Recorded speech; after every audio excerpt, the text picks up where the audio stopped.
Well, it looks like a Sunday to me, Greg, in Dallas, Texas. How you doing today, my friend? Not too bad.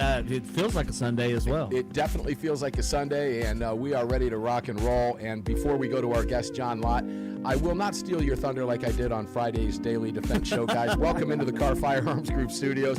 Mark Walters filling your prescription for freedom today on the CZ microphone here at the Patriot Mobile Communication and Command Center. Good heavens, Greg in Dallas. Okay, yeah. I have a funny for you, ladies and gentlemen, but I'll wait to bring our guest, John Lott, live here in just a couple seconds. We'll get this business out of the way real fast, and that is you can watch us right now on what three platforms, Greg? Take it away. That's going to be YouTube, Rumble, and X. Just search for armedamericanradio.com. Just search for armedamericanradio.com. Armed American Radio on those three platforms. And you can also download the Telegram messaging app. Greg and I are switching roles here. Apparently. And search for Armed American Radio Conversations, and that will get you in on the chat. So our first guest we're going to get started is Dr. John Lott. And I originally had John Lott scheduled from 6 to 6:30 Mountain Time, 8 to 8:30 Eastern Time. And AWR is in a different time zone for him. He's in Eastern Time. He's usually in Arizona time, which can either be Pacific time or Arizona time, depending on which side of daylight savings you're on. He's in a different time zone. John's in a different time zone. And I'm in a different time zone. My last text message to John was, John, you have the 7 o'clock. Thinking Mountain Time. No, it was 6 o'clock, and John got all screwed up when Greg just called him and said, I thought I had 7. It's my fault, Dr. John Lott. Welcome in, my friend. I mistyped that for you. I'm so glad you're here. I hope you're good for the hour. John, welcome in, my friend. There's no way I can forgive you for this mess up. It's something that I'm going to hold against you forever. Well, the ranch is a mess today, John, and yes, Greg. You have a ranch? We have as grandiose as you. Grandiose is not the word right now, John. But I'm glad you're here with us, John. Thank you for being here, and I apologize for that screw up. Sometimes that happens, and I eat crow live on the air. That was my fault. So thanks for sticking with us on this. I have to say I've never got, not once in my life have I gotten times mixed up. Not once. Oh, so man. It's so crazy because I give everybody times in their own local time zones, and today's was all screwy because AWR traveled the country. You have to deal with that. Yeah, I'm usually used to it. I'm surprised you don't make mistakes more often. Yeah, well, I'll blame this on AAR Hawkins for flying to the East Coast today, and AWR is going to tell us why he's doing that, ladies and gentlemen, in the next hour. You don't want to miss it. We've got him for a half hour. I was teasing this during the daytime show. But, John, let's start with, I guess we'll start with ATF, and then we'll go to your column in the Federalist. But huge news this week from ATF, and never in my wildest dreams did I think that I would be looking forward to bringing an ATF director on the show. Never did I think we would be talking about a friend at the ATF and all of these incredible changes. It was just, it was just a remarkable week. Let's start with that, John. What's your thoughts on what's happening at ATF and the huge news that came down from the DOJ and Cicada? Let's just cover it all. It's pretty amazing. A lot of people were complaining that the administration wasn't doing enough. But, I don't know whether they just don't understand how the rules work or what have you. But the Trump administration was putting all these 34 different rule proposals together, but they needed an ATF director to actually be confirmed so that he could sign off on them. And so that just happened this last week. And the very day that he was confirmed, you had, that press conference, that amazing press conference by the Department of Justice. And he immediatly signed off on the 34 really amazing rule changes that they're putting forward. They're going to have public comments on them, but they're going to undo the damages administration had done, and then they're going to make it more difficult for those types of changes to be put back in place. You had everything from the zero tolerance policy that the Biden administration had that had literally put thousands of FFLs out of business simply because they had a typo. There was a case out of North Texas that I saw, for example, where 18 and 19 years ago, the individual had transposed a letter, two letters in a county name, and the Obama administration had looked at it and said, this is a trivial mistake, it's inconsequential, given him a fine and closed the books on it. He had made no other typos over the next 17 years. And, and the Biden administration couldn't find anything, so they went and reopened those two earlier cases and used those to take away his license. They put together a national registry. There are changes that they're doing there that will make it much more difficult for a future administration, to go and put together a registry. The bump stocks, they're changing the rules on that. I mean, it's pretty hard looking through this and not to see everything that's on the wish list of people who have been concerned about government overreach. There are more changes in one fell swoop here that are occurring than have occurred over any administration in the past, let alone at one time. And again, they were just waiting until the Senate was finally able to go and confirm the new ATF director, and he was on board with all these things. There's the lead attorney in the ATF is somebody that I've known off and on for years, Robert Leiter, and he's somebody who, it's pretty hard for people, on your side of the debate to go and have somebody who's a stronger proponent. Did you, let's just kind of go back in our mind's eye for a little bit. Did you ever think we'd get here at ATF? I guess often you're in a situation where you just hope it doesn't get worse. Pretty much. That's where we were. Well said. And maybe they could just undo some of the rules from the most recent administration. But these 34 rule changes go way, way, way beyond that. And, it's pretty amazing. I guess I was told by somebody in the administration a little while ago, not very long ago, actually, about a week or so ago, that they'd be doing a lot. But, I guess there's no way that I thought that it was going to be as broad as it turned out to be. It's interesting, John, because I had a conversation at the National Rifle Association convention a couple weeks back with, of course, acting Attorney General Todd Blanche, who told me in that interview, I said, because I addressed some of the criticism from ATF, and then we immediately shifted gears and said, let's look forward. What are we looking forward here? And he said, one of the things that you're going to see is, regardless of what happens in the midterms, he said, because I mentioned the midterms with him and how important they were for the future, not just of gun rights, but for the entire Trump agenda. And he said, look, regarding Second Amendment, what our goal here is, even if we lose the midterms, and we don't want to lose the midterms, we want to win the midterms, but even if we were to lose and the worst case scenario happened, our Second Amendment is protected going forward, not just for the remainder of the Trump administration, but for every other subsequent administration. And it looks, because I did not expect this, and I've read through all of it, and there's a couple of some of these bullet points I want to touch on with you, because some of them are quite remarkable. You're talking about the NFA and suppressor relief, which is huge out there. Married couples, for example, can now jointly register NFA items without a trust.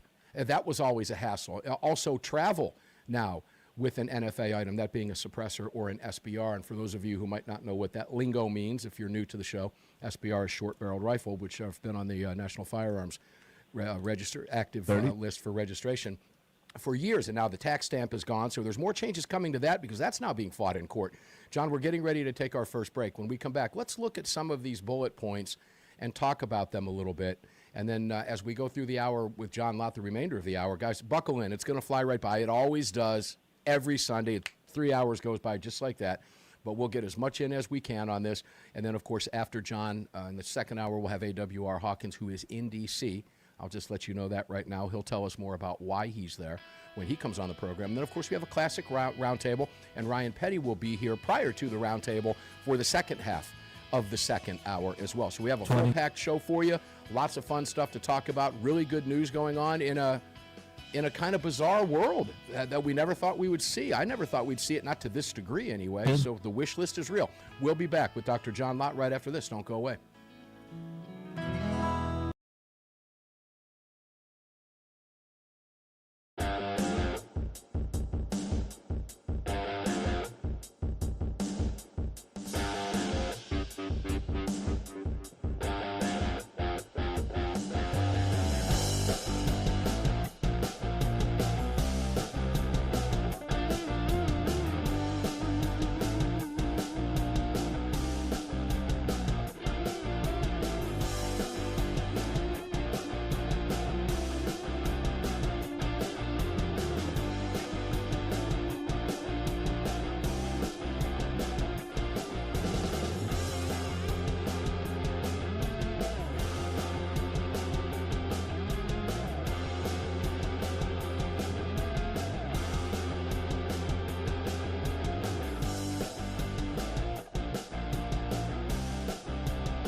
Indeed. Welcome back to the show, ladies and gentlemen. Mark Walters here in the Car Firearms Group studios with you on a Sunday on hundreds of radio stations around the nation, filling your prescription for freedom. National Rifle Association, please join them. National Rifle Association was in attendance last week for the signing of this amazing 34 regulatory changes at ATF, something we never really thought we'd see, but something we're pleased to see. You can join the National Rifle Association at the tip of the spear there, ladies and gentlemen, at nra.org, nra.org/AAR. And please, it's $35 for a year. If you don't want to donate anymore, that's fine. But just join us. There's power in numbers. We are at a point right now, ladies and gentlemen, where we can take things back. This is a huge victory for us. Please join all of these groups. They weren't the only one that was there. I'll mention some of the other ones in just a moment. But you can find the National Rifle Association directly by going there to nra.org/AAR and checking out the page there and joining. We would appreciate that. Or you can just go to nra.org, or you can just go to armedamericanradio.com and check out the National Rifle Association and all of our other great partners. Let's go back to Dr. John Lott. Dr. Lott, crimeresearch.org, by the way, ladies and gentlemen. John does the research that just puts the other side in a tizzy. Well, because sometimes the truth is a stubborn mistress here, ladies and gentlemen. And, you know, the other side doesn't like that. We do. Crimeresearch.org. You can support Dr. Lott there. John, welcome back to the program, my friend. So, John, I'm just doing a cursory Google search for the two words gun control. And watch what comes up. From The Guardian, U.S. reinstates gun show loophole amid rollback of firearms restrictions. Following shootings, from MSN Now, following shootings, Trump administration announces rollback of gun safeguards. Senators Kaine and Warner want to make the case for Virginia plan on gun control. They want that for the nation. We'll go there shortly. Nothing, according to the Free Press, will solve the tragedy of gun violence in America, especially now. Trump administration announces moves to sharply curtail gun regulation. NBC, and that's from the New York Times. NBC News, Justice Department moves to roll back gun regulations as Senate confirms new ATF chief. And then, of course, we've got the Brady campaign and Everytown for gun safety, just all up in arms, pun intended, going absolutely berserk over there. John, shocked by any of those responses from the mainstream media? And then let's attack that one because it comes up multiple times, gun show loophole rollback, which is not true. But just an overall broad brush, John, are you shocked at any of this from the media and from the leftist gun grabber organizations? No, I'm not. I mean, I suppose what I was most disappointed about before was you had places like the Firearms Policy Coalition and others who were attacking the Trump administration for not having made many of these changes earlier when, you know, they didn't even have somebody in at the ATF. Right. You know, my advice is, you know, hold your fire, give them some time. I don't know, maybe these guys haven't worked in the government. I assume most of them haven't, but they should talk to people who have worked in the government because the government moves slowly, and you want them to be careful on these things. You want them, you know, Rob Leiter is an extremely good lawyer. He's the one who shepherded these changes through. And he worked closely, as I understand it, with the White House on these things. And, you know, you want to get it right because you want to make sure that, because obviously these different groups that you just went through are going to challenge at least some of these changes in court. And you want to make it bulletproof. And so you have a good lawyer who spends the time to make sure that all the I's are dotted and T's are crossed. And on top of all that, as I said before, you couldn't even get it through until they could get signed. And you couldn't get them signed until you had an ATF director who was there. Yeah, and the irony here is, as they scream about Robert Cicada being the wish list for the gun industry, these are the same organizations that actually worked with the Biden administration to put David Chipman, who was actually on the payroll of the Brady campaign, to head the ATF. So that stinking irony is not lost on me. But some of the organizations that were there, John, as you know, folks, just to give you an example who was in the room, of course, the National Rifle Association was there, the 800-pound gorilla in the room, Gun Owners of America, National Shooting Sports Foundation, American Suppressor Association was present. Nagar was president, National Association of Gun Rights. Second Amendment Foundation was there. Adam Kraut was there. We had friends of this program in the room that day, and we will again tomorrow. Also, we'll be getting some great reporting, and there were others. But to go back and address your issue, you mentioned the Firearms Policy Coalition. One of the things that's always bothered me, and I understand why these groups do it, they fundraise. There's no question about it. But for example, they're not alone. I mean, No, you have they're- Nager. right. They all do it. Ones that you and I are both friendly with too, Right. that were more critical than I wish they had been too. So, but it's just, But go ahead. I'm sorry. No, you're right, and it adds to what I was getting ready to say. I think John's reading my mind here, because I get a little bit upset when our side, and we do this a lot, just for some reason refuses to take a W. For example, Harmeet Dillon's letter to Spanberger in Virginia, threatening legal action, Civil Rights Division of the DOJ, if she signed these bills. The lawsuits are ready to go, ladies and gentlemen, because she signed the bills. Now, we're going to have to wait until they go into effect. That'll be July. And when that happens, I guarantee you that there will be lawsuits. And for some reason, we can't take that as a victory, or some folks just don't want to take that as a victory. And that was a humongous victory for us. So accept it as a win. We're not going to get everything instantaneously. And as John pointed out, it does take time. The wheels of Washington move very slowly. Bondi got herself in all kinds of trouble. Be getting out ahead of her skis on that, thinking she's going to come in and make changes overnight, and that's not going to happen. So, yeah, that's always bugged me somewhat, but I'm very hopeful now. As I said, I never thought that I would be seeking a director of the ATF to come on this program, which is likely going to happen in the very near future. To me, that's a bizarre turn of events. Let me just put it that way. But John, some key rulings here that are not being talked about that much. For example, if you want to travel with a suppressor, or if you want to travel with an SBR, short-barreled rifle, that are NFA items, prior to this, you had to fill out, what's the form number for that? Is it, we'll see if I can find that here real quick. But you had to do this before you traveled. Yeah, and NFA Form To get 20. approval. You had to fill out NFA Form 20, interstate transport. No advance notice approval for trips under 365 days. Long-term moves still need notice, but no pre-approval wait. Huge for suppressors, SBRs, etc. Married couples. Now, joint NFA registration. Spouses can register jointly without a trust. That cuts legal fees and transfer hassles. If a woman, your husband or wife, was not listed on that form and you passed away, those items could not be transferred over to. This is huge stuff, ladies and gentlemen. Huge stuff. Also, no more chief law enforcement officer notification, which ends sending NFA applications to local police chiefs, notifying the local police chiefs and seeking permission in your jurisdiction from your sheriff or police chief, whoever it may be, that might not be real friendly to you, that you own one of these items, which, of course, is just another form of registration. John, we're taking a break. When we come back, I want to get your thoughts on some of that, and I want to go into some other clarifications and some of the other big ones in here relative to some of these changes. Then we'll talk about your piece over at the Federalist. More to cover with Dr. John Lott from crimeresearch.org. You are on the Armed American Radio Network. I am Mark Walters, filling your prescription for freedom, and we'll be back right after the break. Don't go away.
Welcome back to the show, indeed, ladies and gentlemen. Greg in Dallas, Texas. Ask me how many cups of blackout coffee I had today. Mark, I gave it away. how many pots of blackout coffee did you have this morning? One pot of blackout All right. coffee made today. And Very nice. the other order that I had of 2 more bags dropped today. That was delivered today All as right. well. So we're swimming in blackout coffee here, ladies and Sounds gentlemen. like it. Blackout coffee, it doesn't last long here. I can promise you that, because I find myself, because it's such good coffee, I find myself making more pots of it than regular or just individual cups now. And I got that coffee maker because Sofia Vergara sold me a Ninja coffee maker at 3 Yeah, o'clock she in the did. morning a few years ago. Yeah, she did. So when I went to buy another one, when I burned that one out, I just remembered why I bought that one and went back and bought another one, the newer, modern version of it.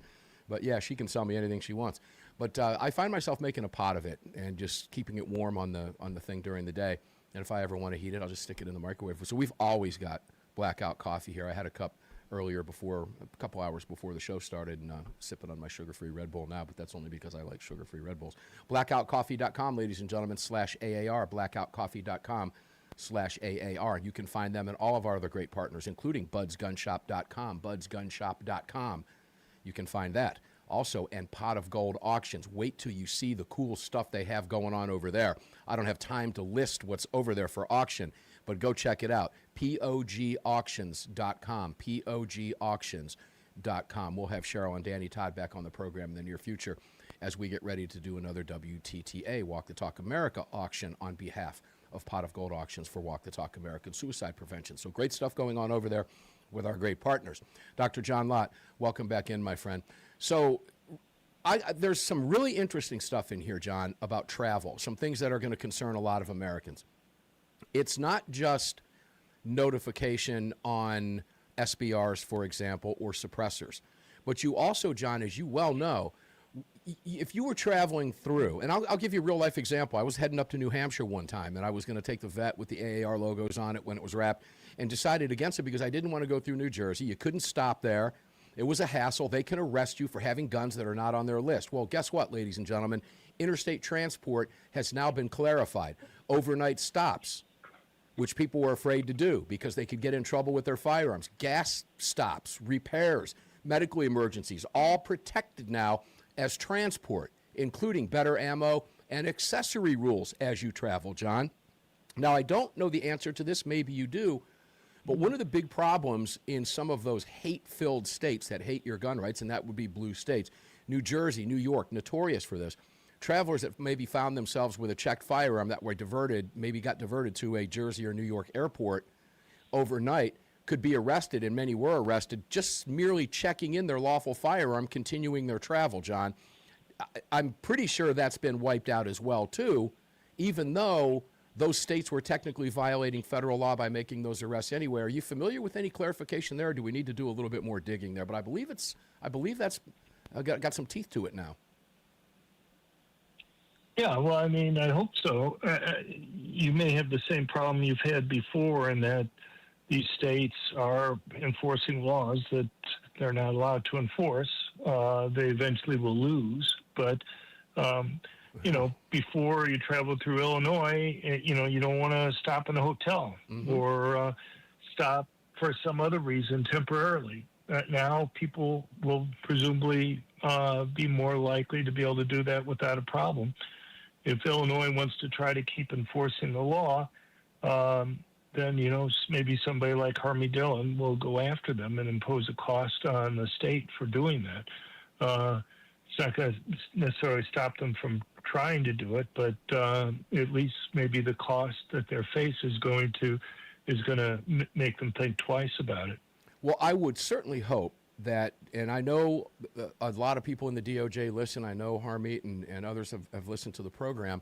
And if, in fact, they're listening, I would hope that they would throw that shot across the bow now and warn those states that these are the changes. You cannot do this. If you do that, we will bring the hammer down on you. I'm hopeful that happens, much like they did with Virginia. Go ahead. Right. Well, I mean, I have a lot of faith in Harmy Dillon. I think, you may want to wait till all these rules go through the public comment process and are finally finalized. That's at least my understanding of the process that has to go on. They're not in effect right now. So, give it a little bit of time. Again, the government moves slowly on these things, but you're going to have a public comment period, and people who are concerned about the types of things that they're trying to fix right now, should be willing to go and put in a comment saying that, this will be something that will improve the quality of their lives. It's just a lot of rules that were there were simply done to make it as costly as possible for firearms dealers to exist, to make it difficult for law-abiding citizens to be able to go and carry their guns, for example, when they would travel across the country. And, the problem that you and I have talked about many times with these gun control laws is that if you pass laws that primarily disarm law-abiding good citizens relative to criminals, you actually make it easier for criminals to go and commit crimes. So if somebody was going to travel through New Jersey or through Illinois, you were mentioning yourself, you're going up to New Hampshire, and you didn't take your guns with you because you were concerned that you'd be driving through New Jersey and you didn't want to risk any problems. The problem is with that is that meant that you were disarmed. Correct. Not only in New Jersey, but disarmed on your way there and on your way past it. And so if, you had been accosted at a stopping place someplace, you would have been less able to go and defend yourself. Now, for you, it may not have made a huge difference, but let's say you're a woman who's not as strong, or let's say you have a semi-truck filled with very valuable property that's there. Those people may face real risks that are there. People try to hijack or steal the trucks. A woman who gets a flat tire or something like that, or runs into some mechanical problems, she may be an easy target for people who want to take advantage of that situation. Yeah, and John, I think there's so much in here. I'm going to stop there for now, but you're absolutely right about all that. And one of the other ones that I think is kind of fun, I would have liked to have seen on the Form 4473, Section 18 and 19 wiped out. Are you Hispanic, non-Hispanic? Are you Black, American, Indian, Alaskan? All that. None of that should be on the form, but they did remove. I think that's going to come back and bite them in the long run. And the reason is that the House just passed a bill that Thomas Massey authored, that I helped him write, that will have the federal government go through and look at the denials. Right. Because, as you and I have talked about before, you have about 99% of the individuals who are denied to purchase a gun because of background checks are mistakes. It's one thing to stop a felon from buying a gun. It's another thing to stop someone simply because they have a roughly phonetically similar name and similar birthday. And the problem is that the mistakes dramatically, disproportionately occur against Black and Hispanic males. People tend to have names similar to others in their racial groups. 34% of Black males have felon backgrounds, and so therefore are banned from having guns. 18% of Hispanic males are felons, about 6% of whites, and about 1.5% of Asians. Well, guess where you're going to have most of the mistakes occurring, where people are going to be, improperly linked to somebody who has a roughly phonetically similar name and similar birthday. It's going to be Black and Hispanic males. And there's no reason why that mistake should be occurring. You're right. When I worked in the Department of Justice, I tried to get data on that, but they fought against giving that out on the mistake rates. And of now course they did. Thomas Massey's bill is going to allow them, make them have to turn it over. All right. Well, in this case, ladies and gentlemen, guess what? You're either born male or female biologically. That's just a fact. And that's the only two choices on the form now. Finally. We'll be back with John. One more segment. We're going to go to his piece in the Federalist.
Yeah, welcome back, folks. And attorneys on retainer, I'm holding up the card here if you're watching on any of your devices, on any of the platforms that we're currently streaming on.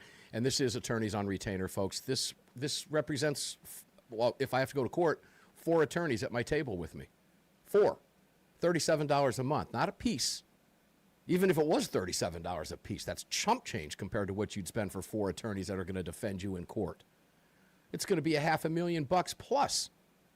Expert witnesses and everything else. Attorneys on retainer, absolute no-brainer, okay? And on the back of the card, it tells you everything you need to do, the real things you need to do, that your lawyers tell you to do. Not pie in the sky stuff you're reading some goofy chat. Real attorneys who focus on one thing and one thing only, self-defense law, okay? attorneysonretainer.us/AAR. Take advantage of this. It's why myself, Jared, Heavy Duty Country, and others are working so closely with attorneys on retainer. This is the real deal, ladies and gentlemen. $37 a month. And you'll save $25 on the sign up. Every single one of my family members has this, including my parents, sisters, everything. You need this. Just get it done. Stop thinking about it. I know a lot of you are thinking about it. Just pick up the phone or go to the website and make it happen. It's real simple. It is an absolute no-brainer. You will sleep better at night. And you know what? You're going to think, phew, so glad I got that done. attorneysonretainer.us/AAR. And you can find them and all of our great partners at armedamericanradio.com. That includes joining Virginia Citizens Defense League, ladies and gentlemen. $25 for the year. We are all Virginians now. We have to put a stop to this nonsense. And boy, talk about with everything going on with the ATF right now, you join these organizations, there's power in numbers, and not only VCDL, but Arizona Citizens Defense League, azcdl.org, vcdl.org. Guys, they're coming after Arizona. They've already got Virginia. And we have to stop it now before it gets to you, because it will. So help us. Join. $40 annual for AZCDL. You do not have to live in these states to bring the power of numbers to them and help nip this problem in the bud right now. These people need our help. We're all in this together. So please, like myself, I'm a life member of all of these organizations. Join, please, azcdl.org and vcdl.org. Dr. Lott, crimeresearch.org, come to mention it, crimeresearch.org. John, let's go now to the Federalist and your fantastic piece. Gun control wouldn't have prevented the latest Trump assassination attempt. John, we need to remind listeners that this guy came from California, the most heavily gun-controlled state in the country, went to D.C., the most heavily gun-controlled city in the country. No law stopped him, John. Help me out here, would you please? I mean, the bizarre thing is you have people like Jeremy Raskin saying, well, this just shows we need to have, he's a congressman from Maryland, a well-known one, saying, well, we need to have universal background checks on the private transfers of guns. Well, as you mentioned, he bought both of his guns in California, where they already have this law. It didn't stop him from getting a hold of the weapons that he had there.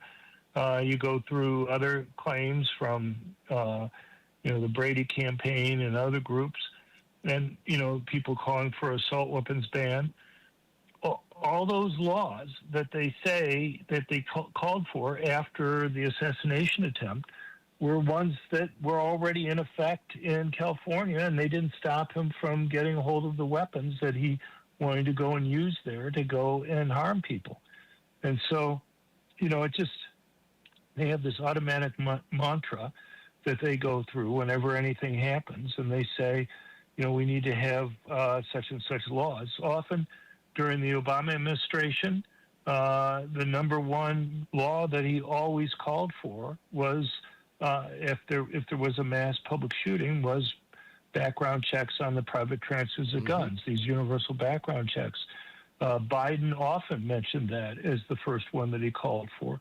And yet, there's not one mass public shooting this century, whether during the Obama administration or the Biden administration or any other time this century, that even if such a law had been in effect and had been perfectly enforced, it would have stopped even one single mass public shooting.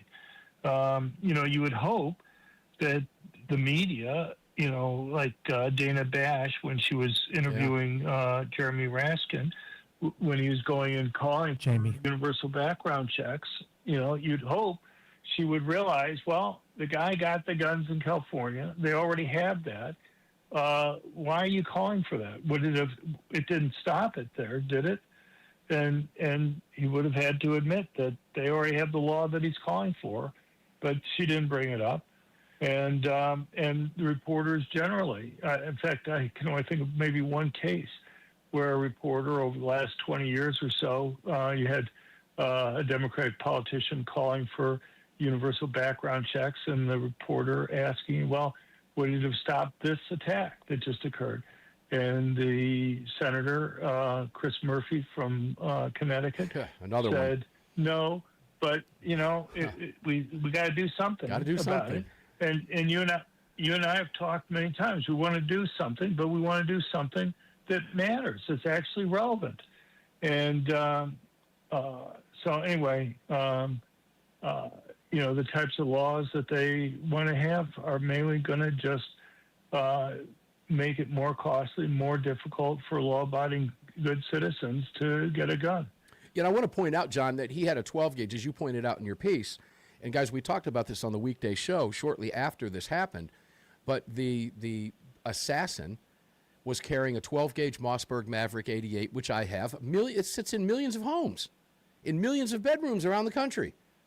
It's a common pump-action shotgun. And he had an Arms Corps Precision .380 caliber semi-automatic pistol. A fairly small caliber at that. And he bought them in California, and he bought them lawfully. And, John, it doesn't matter if they wanted to add another 6 months to a waiting period. He just would have waited 6 months and a day. It's a joke. And Raskin probably would have never answered the question.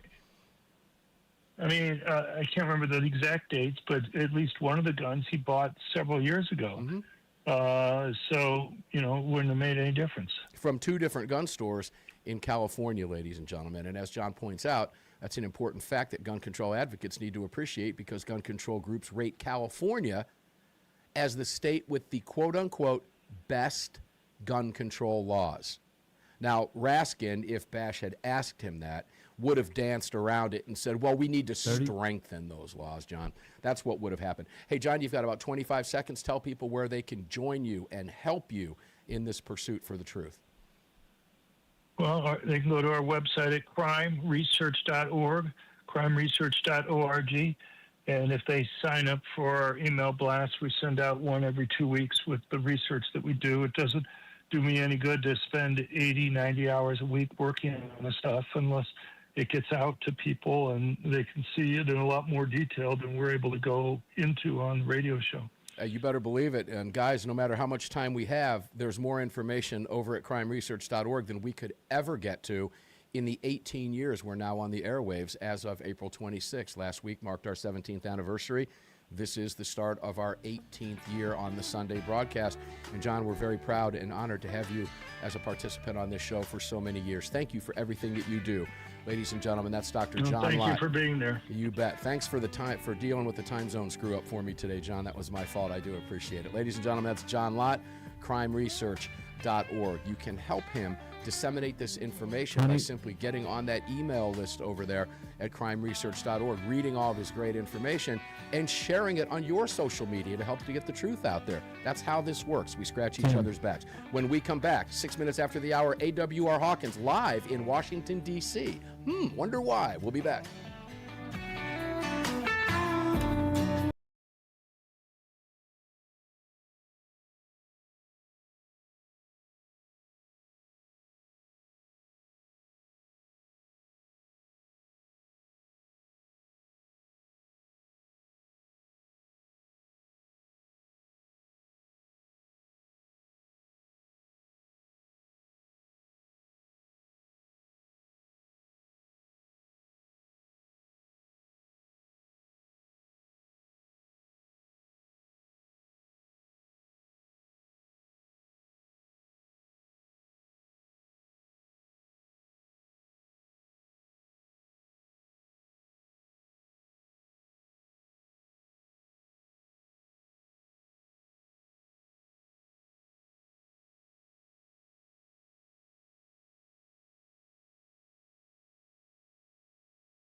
And here we go, ladies and gentlemen. Hour 2 now underway. Hour 1 in the books, and I'm going to warn you, it is going to fly by. Greg and I were commenting during the top of the hour break that hour just whipped right by, and it really did.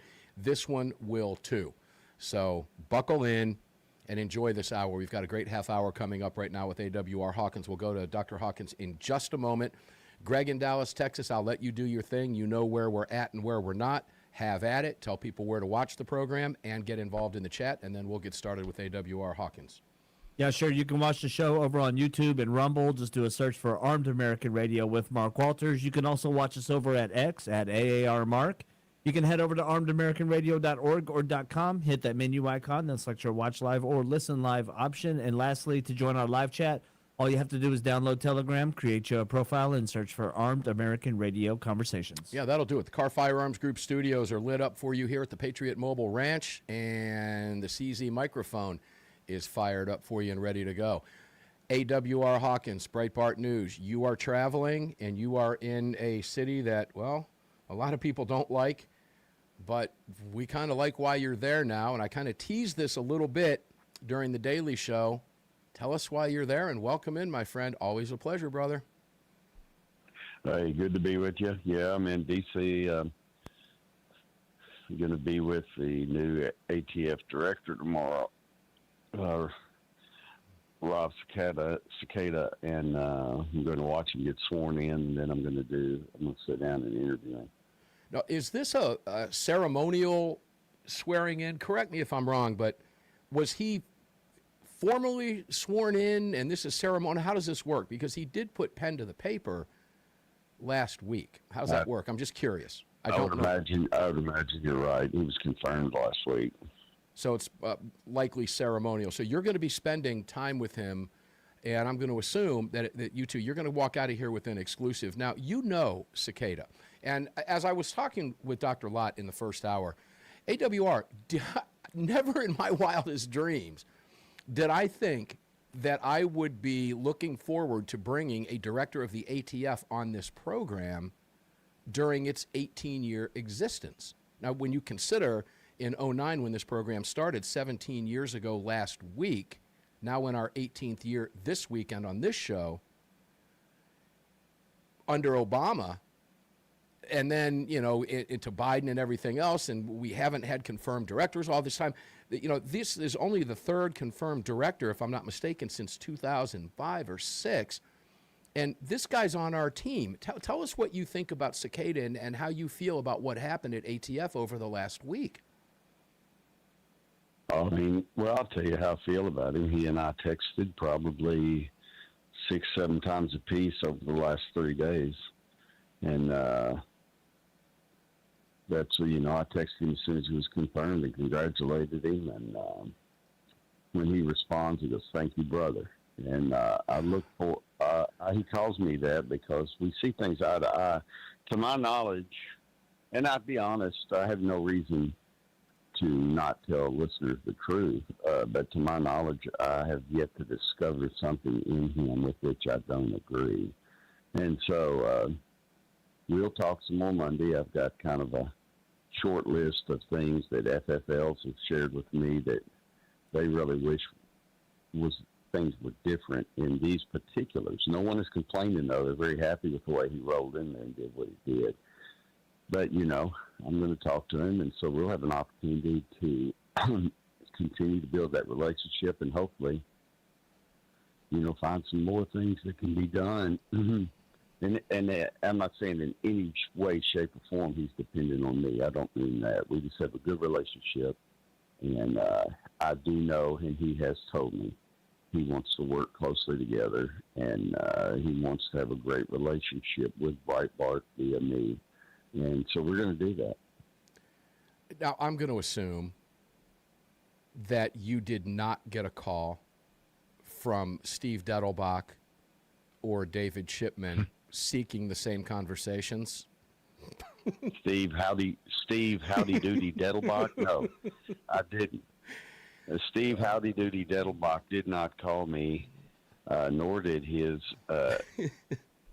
ATF members well, I remember watching Dettelbach. It was him, I believe, who was trying to take a Glock apart. No, that was the ATF's firearms expert, and that was going to be my next question. Right. I'm going to assume Cicada knows how to disassemble and reassemble a Glock. I'm going to assume Cicada knows how to do that. Well, Cicada's a regular dude, and Right. by that I mean he's just a real man. He big fisherman and loves to be outdoors, loves to shoot, loves guns. He's not a bureaucrat. I think that's maybe the best compliment I could pay him. He's not a bureaucrat. He is law enforcement, a law enforcement past, and a gun lover, and he's bringing that to the ATF, and that's really what we need. Well, this is going to be an interesting conversation, ladies and gentlemen, because I'm going to ask AWR a couple questions here that you and I have participated in countless conversations maligning the ATF over many years together, well over a decade, close to a decade and a half, AWR. And we've had nothing good to say about them. We go back and we look at what happened in Little Rock. And I mean, you want to go all the way back to Waco, you want to go back to Ruby Ridge, we can do that. I don't want to go back that far right now. We'll stay a little bit more recent. But I've had Ruby Ridge survivor on this program twice. I've interviewed her personally, okay? The ATF has been at the center of so much controversy over the years, and the latest and worst, one of the worst of all, outside Ruby Ridge and Waco, they're all bad, of course, was the killing of the airport, the executive director of the airport in Little Rock just a couple years ago. And here we are talking about what seems to be just an instantaneous flip. And I'm going to go out and I'm going to say this, and I want your thoughts on this. If the ATF has to exist, isn't this the way you would want it to exist? Just saying that if it has to exist, because it's not going anywhere anytime soon, ladies and gentlemen. Let's be pragmatic about that. Isn't this the direction you'd want it to go? Right. Yeah, that's exactly what I said. In a way, on X this week, between the two extremes of abolish the ATF and reform the ATF, people have to understand the ATF exists. That's just how it is. Mm-hmm. And so when you take that, you go, okay, how can it be the best it can be? And this is it. With Rob in charge, this is it. And you're going to see, I believe, and this is a guess, it's a pure guess, but, they put forth 34 changes. You can call them rules, proposed rules, right, revisions, whatever. But they put those forth last week, and I've got a feeling that it won't be long till there's another set that drops. And because between Cicada and Todd Blanche, you've got such a pro-Second Amendment stance, it's unbelievable. It's a powerhouse combination. It really, truly is. To me, it is just so flippin' bizarre to see where we were just a month ago, hell, 2 weeks ago, hell, a week ago, 10 days ago, to this, that here you are at the direct personal invite of a friend of yours.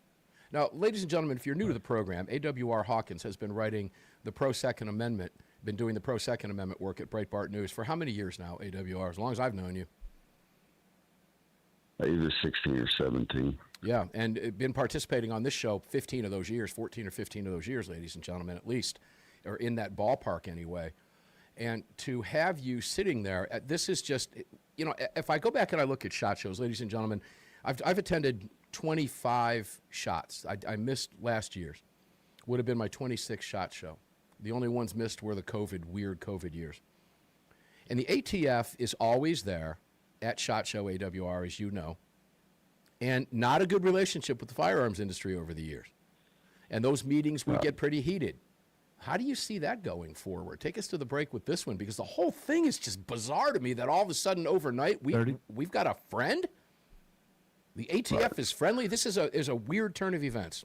20 seconds before the break. Well, all I can tell you is if they have a table this year and if by some chance Robert comes, I'll go stand by him. Yeah, and they will, by the way.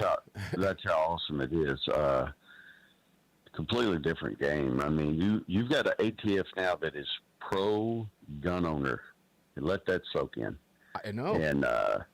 And Robert's been very clear on that the ATF has to come alongside the legal gun owner and be their friend. That's what he's going to do. Yeah, and ladies and gentlemen, this all stems from Trump's executive order. When we come back, another segment with AWR Hawkins, then Parkland father Ryan Petty. That will lead us into a classic Armed American Radio Roundtable, and I'm warning you, buckle in. It's going to fly right by. 3 more segments to go in this hour, 1 more to go with AWR right after the break.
Welcome back to the show, ladies and gentlemen. Mark Walters filling your prescription for freedom here in the Car Firearms Group studios in front of this very powerful CZ microphone here at the Patriot Mobile Ranch. You know the drill. Visit all of our great partners, please, and support them at armedamericanradio.org. Have you picked up anything from mypillow.com lately? You should. I did. Got more towels, Greg in Dallas. More towels. Because you can never have enough. And they've got great prices over there, ladies and gentlemen. The discounts are off the hook. Might as well re-up on slippers. You might as well re-up on the slippers while you get a chance. We wear those things all the time. I know Greg wears them at work, too, sometimes, and especially when it's cold out. But they're comfortable. I wear them with jeans. Absolutely. When I'm out and about. Absolutely. They are super comfortable. I wear them as shoes. I've got a couple pairs of them, and they are fantastic, guys. And it is mypillow.com/AAR, mypillow.com/AAR. Please visit them and shop also at budsgunshop.com, our exclusive online retailer.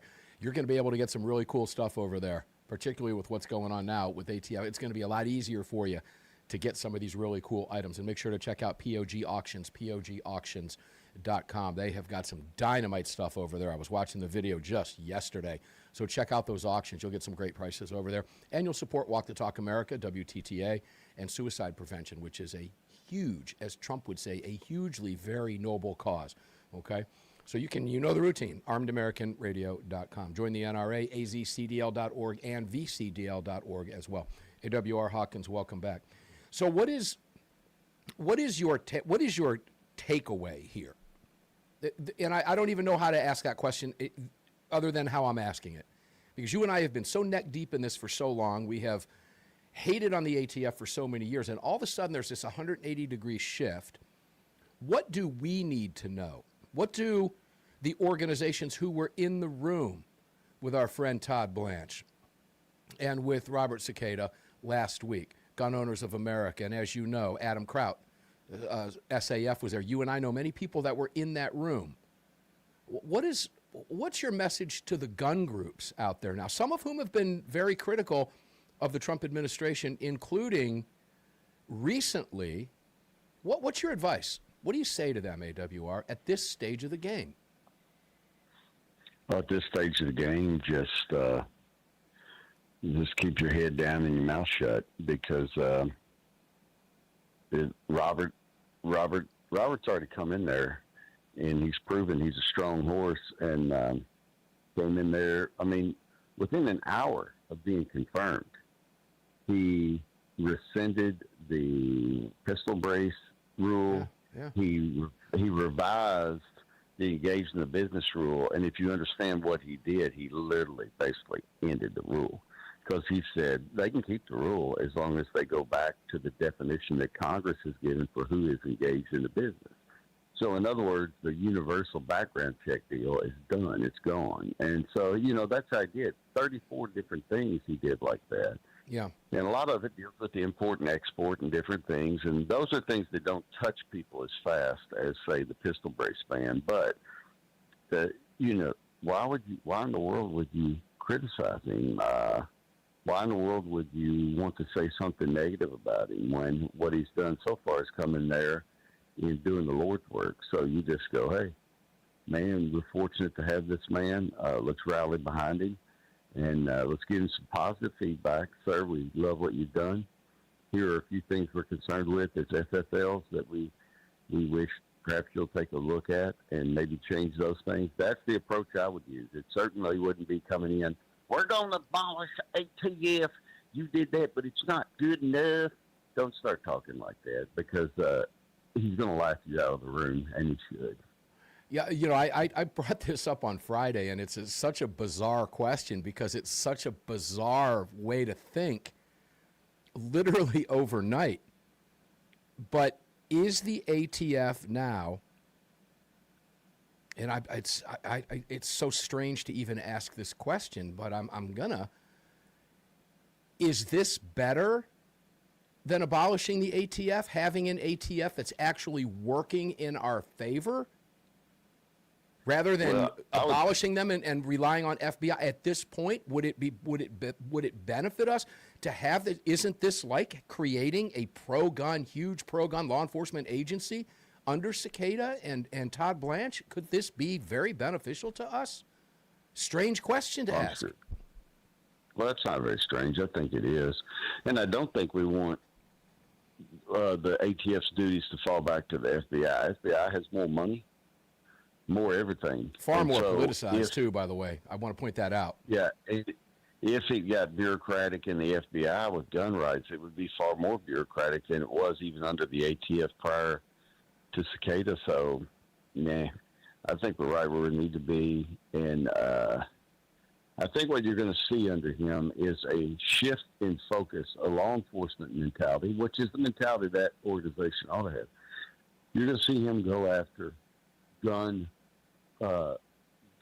involved in crime, right, and criminals using guns. And I don't mean criminals on the police level, the street cop, beat cop level. I mean, he's going to go after large trafficking crimes. He's going to go after. Yeah, he's made that clear, by the way. He has mentioned that already. And so that's what you're going to see a focus on. You're not going to see a focus on an FFL forgets to dot an I or cross a T and he loses his firearms license. You're not going to see that. That's garbage. That's over.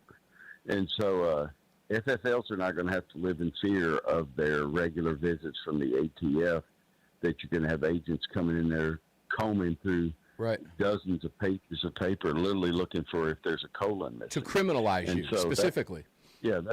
That's all over. So it's a whole new era, and I think we're very fortunate to have him. So far, in Trump's second term, this is one of the highlights for me of Trump's second term. Snatching the Venezuela leader out while he was sleeping, while he's lying there in his little bootsies, snatching him out, that was a great accomplishment. Getting Cicada in, that's a great accomplishment. I mean, that's the kind of level of accomplishment we're looking at here, that these are things that Trump can hang his name on. This is phenomenal. I'm going to ask this question, and I don't know the answer to this question. I don't know if it was timing. It seems very suspect. Would any of this have happened if Todd Blanche were not acting AG and Bondi were still in office? Or is it just the timing, and this is when it all occurred, and it would have happened even if she were in office? Again, I don't know the answer to that question. I don't know we'll ever get the answer to that, but do you have any thoughts on that? I mean, I can't say enough good about Todd Blanche, and so I want to think it's because he's there. So I got to be honest with you. No, that's a good point. What I see looking back on it, and I don't have anything bad to say about Pam Bondi. I really don't. But she seemed to be an office holder in the truest sense of the word. She was just in there. She wasn't active. She seemed to just be biding her time. We don't have time for that. We only have a 4-year term here. And so in this 4-year term, we have to wreak havoc. And that's what Cicada's going to do at the ATF for the bureaucrats. He's going to wreak havoc, and he's going to be a strong arm for the law-abiding gun owners. Yeah, and I think what he's going to do, too, ladies and gentlemen, AWR, let me thank you right now. I'll let you go. I know you've been traveling across the country. Good luck tomorrow. Looking forward to talking with you and bringing more information from you direct from Washington. But, guys, let's give him a chance, and let's see what happens here. AWR Hawkins, thanks. We'll be back with Ryan Petty.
Yeah, guys, blackoutcoffee.com. I talked to Greg about that earlier. I'm now on pots of that stuff in the morning, and we just had 2 more bags of it delivered today. They use Amazon to fulfill the orders. It gets here really quick.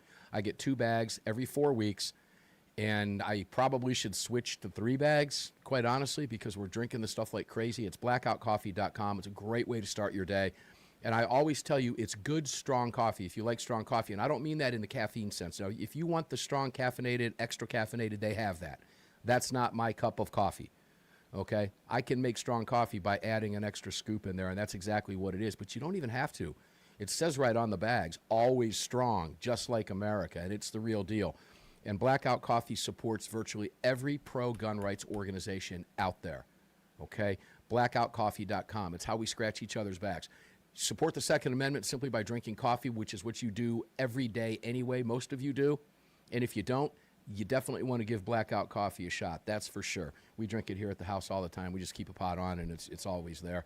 And it smells great, and it tastes great. It's blackoutcoffee.com/AAR. And you can find blackoutcoffee.com and all of our great partners, including Daniel Defense, danieldefense.com. You can find them all at armedamericanradio.com. AWR Hawkins is not, he was a lot of fun on the program with us. I kind of wanted to keep him here for the hour. We have so much to talk with him about tomorrow, but everybody's traveling and the time zones got kind of screwy today, as we found out with Dr. John Lott earlier in the program. That was my fault. But somebody who's on my time zone and I get to talk to on a regular basis, both on air and off air, and that's Ryan Petty, dear friend of mine. That means he's a great friend of yours, ladies and gentlemen. Ryan Petty joins us right now. Ryan, how you doing, my brother? Mark, I have no idea what time it is, but I'm glad to be here. You know, Greg, you know, he sent a photograph to the group chat because the Roundtable group, we have a chat, and we're always sending each other information back and forth about topics and content for upcoming shows. Everybody's very engaged and very active. And he says, well, here's how I started my day. And it was a picture of a big cow and a little cow and something that looked like a feed trough. And I looked at that and I said, I'm not sure that I even want to know what that is, but it definitely looks like you have a ranch. Ryan really, truly has a ranch, Greg. You have a ranch? Ryan, you have a ranch? Ryan has a ranch, yeah. Now, what was that? Was that a calf that was just born or something? What was that picture? I'm just curious. Yeah, it was. It was a calf that was born the other day. So the first calf of the season, little baby calf. Mama and calf are doing well, but we were up late making sure Mama was getting the food that she needed and that the calf was okay. I had a jealous horse in the pasture, believe it or not, that was keeping Mama cow away from the baby calf. It was very protective, the horse. It was funny to watch. I had no idea that they would sort of, across species like that, they would get defensive. But she was that horse didn't even want me near the calf, so we had to shoo the cat. Had to get the horse out of there, grab the baby calf, put it in another pasture, and lock it up with Mom. And Mom took it to the far corner, which is where I took that picture, where she could feed herself and the baby calf. So that's the first of the season. We think we got 3 more on the way, Mark. So pretty excited about that. Okay. I don't understand the whole cow thing. And well, you understand eat them, don't you? You know, we have a cat in the house. My daughter moved out and left her cat here. I don't speak cat either. Oh, you know, and, I mean, I was at the NRA convention and I missed my dog, little Huey, like crazy. And it dawned on me when I got home, I saw the cat. It walked by me and went, "Meow," and I'm like, that sounds so beta, you know, and I feel bad for the thing sounding like that. But I just don't speak cat. I've never been a cat person, and I don't understand cats. I certainly don't understand cows, and I don't know how you figure out how to understand cows. Have you been around them your whole life? I'm just curious. No, Mark, I haven't. Well, then how do you learn? Do you buy a book or something? How to ranch cows? What do you do? Own them. You own cows. That's how you get familiar with cows. You own them. Well, Greg is exactly right. I went out on a whim. So I started growing hay. Here's how it happened. I started growing hay. How do you grow hay? I don't even know that. How do you learn? Do you buy a book on how to grow? I'm going to buy a ranch. I have to learn how to grow hay for dummies? Do you have a ranch? Hold on a second. I'll tell you how you do it. You watch YouTube. You watch YouTube. That seems to be the way everybody does everything now, right? Oh, my gosh. Yep. I started growing hay, and I sold it to some hay to a neighbor, and he said, I've got some calves. Would you like to buy them? And before I knew it, he had loaded them up in his truck, and I had bought 7 originally. So anyway, they're Black Angus. They're going to be really tasty. I've got 2 steers. That, Okay, now you're talking. Now you're talking. Yeah, I got 2 steers that are about ready for slaughter. And this will be the second year we've had calves, and no, I'm starting to get the hang of it. I think none of them have died, which is good. My vet says I'm doing a pretty good job taking care of them, so I may make a go of this thing. Circle R Ranch beef. All right, are you going to slaughter them yourself? No, I'm going to have that done. I've seen that done before. Yeesh. Not something I want to be a part of. Well, the only thing I've ever seen about slaughtering a calf, I never even watched the documentaries, was the movie No Country for Old Men. Old man. Yeah. Yeah, where he's got that pneumatic thing with the tank, and it blasts something into. I mean, is that something you're going to do? Because if you're going to do that, I kind of want to come down and see that. I don't know what that makes me. Yeah, no, I'm not going to do that myself. I'll be honest with you. I've seen, like I said, I've seen it done. They hit him in the back of the neck, and I'm just, I'm going to enjoy the packaged meat that comes out and lands in my freezer, which I just bought the biggest freezer I've ever seen and owned, right, that you probably can't walk in. I think it's 21 cubic feet of freezer storage space. All right, well, I have to ask told, this. Yep. Greg, you tell me if I'm wrong, but didn't I just hear Ryan say mom and little calves are doing great? Yeah. And then, Yeah. They're doing great on their way to steaks. They're doing great. That's right. That's why little calf doesn't have a name, Mark. Yeah, you don't name them if you plan on eating them. that's when you do name them. No, No. They They have ear tags with numbers on them. They got ear tags with numbers. Okay. Sorry. So when you're cutting into your steak, you're going, 686 is wonderful. That's exactly what I'm going to say. Okay, all right. In fact, you and Greg are invited to come down. We'll barbecue together. All right, I'll even, great. All right, I'll all even barbecue with charcoal for you, Mark, since you don't like that gas stuff. Ladies and gentlemen, normally I tell you that we can turn every conversation back to guns. I have no idea how to turn this one back to guns, so unless what I would say, firearm do you you gonna shoot the use? calf? Well, yeah, exactly. What firearm Let's you turn gonna it use back to take what care of the calf? firearm are you going to use to take care of the calf? I don't know. I don't know how that's done. I'm not that guy. I don't even speak cat. I don't even know what that means. Is he hungry? What is it? Cats don't go out. So why is he making any noise? I'm sure Ryan will have a guy come by that owns a slaughterhouse and does all this, and either they come pick the cows up or do it on site, or you take them somewhere, because we have those here locally in North Texas.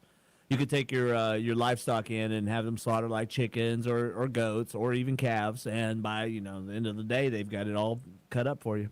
Okay, all right. That's exactly right. That's exactly what we're going to do. And I've got actually a USDA facility if you care about that, but that'll allow us to sell the packaged beef to other people. So you got to get it USDA labeled. Again, another regulation. Maybe we could segue into regulations since No. FDA, ATF, No, whatever, no. right? It's all federal. Yeah, Ryan, this segment's done. The segment's over. So what we're going to do is what we're going to do, because I plan on eating. Tuesday's my birthday, so I plan on grilling calves.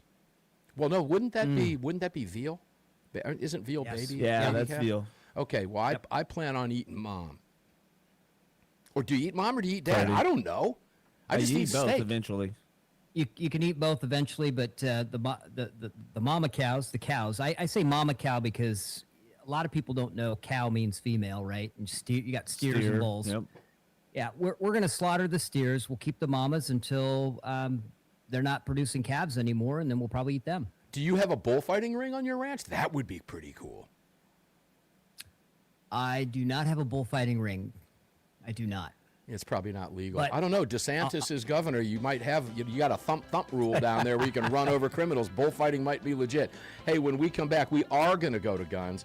We've got Ryan Petty for the next segment of this hour. Fun conversation. Thanks, Ryan, for entertaining that. That was fun.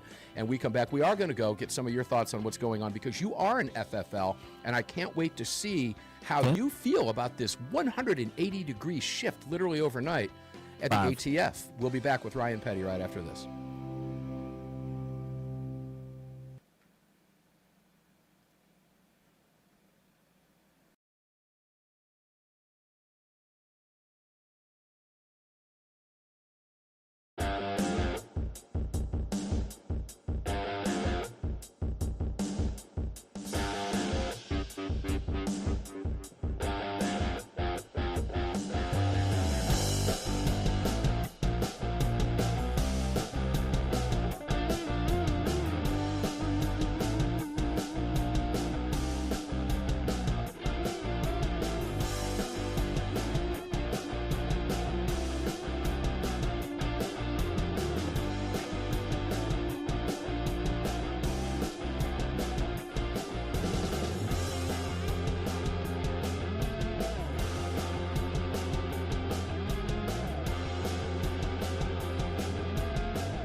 Indeed. Welcome back, ladies and gentlemen. Armed American Radio's Monster Cast continues here in what? The Carr Firearms Group studios. You can see it right on my hat if you're watching your screens on the stream, and we appreciate Carr so much. We love him. Justin Moon, the CEO of Carr Arms, will be here with Ryan Petty and Brad Primo in the next hour at 6 minutes after, continuing this conversation now with Ryan Petty. Guys, that you heard the attorneys on retainer here. This is attorneys on retainer card. I have it right here in my hands, and this is the lawyer. This card represents my lawyers.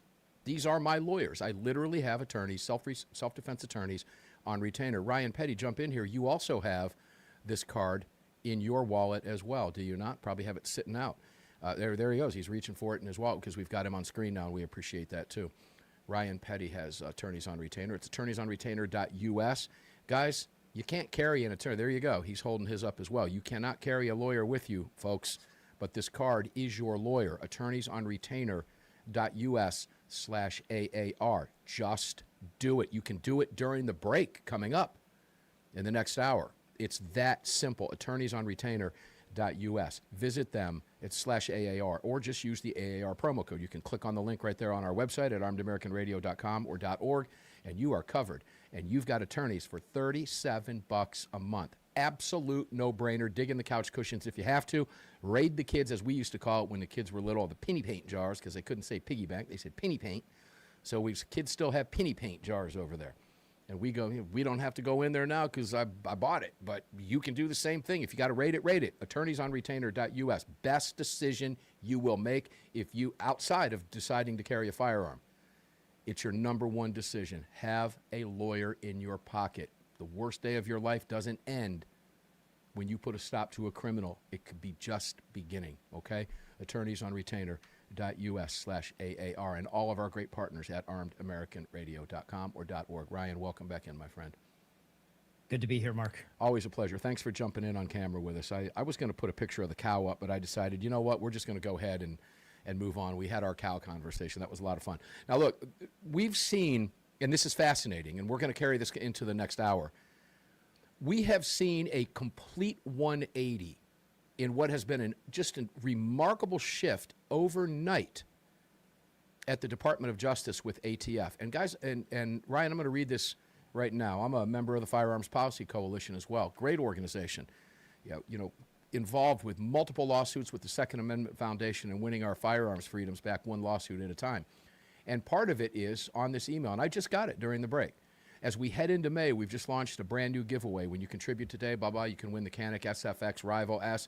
And also, this is what your support is doing. Taking on the ATF, challenging the NFA, pushing back against bans and restrictions at every level. Guys, just because we've got friends at ATF doesn't mean we're not going to continue to push the ATF to do even more. Isn't that fair, Ryan? 100%. I mean, Mark, I was encouraged by what I heard this week. I watched the press conference. Couldn't be more thrilled. Just think about the progress we've got at DOJ in the last just couple weeks, right? Huge. New leadership, different frame of mind, gun owner, Second Amendment supporter. And of course, Cicada over at ATF is just phenomenal. I felt like I was watching that press conference, and as an FFL, I felt like, oh my gosh, they actually understand what I do day in and day out. Yeah. It was unbelievable. I mean, what more could you ask other than just get rid of the ATF and just have it be, the Second Amendment? Short of that, which isn't going to happen because Congress has gotten involved, but short of that, what more could I ask as an FFL than an ATF that is trying to help me protect and deliver on the rights of American citizens? That's what I heard the other day. Now, again, never discount the ability of the federal government to screw up something really good, because they will. But I'm encouraged, at least, by the tone and the message that was communicated. So talk to us as an FFL. I'm not an FFL. You are.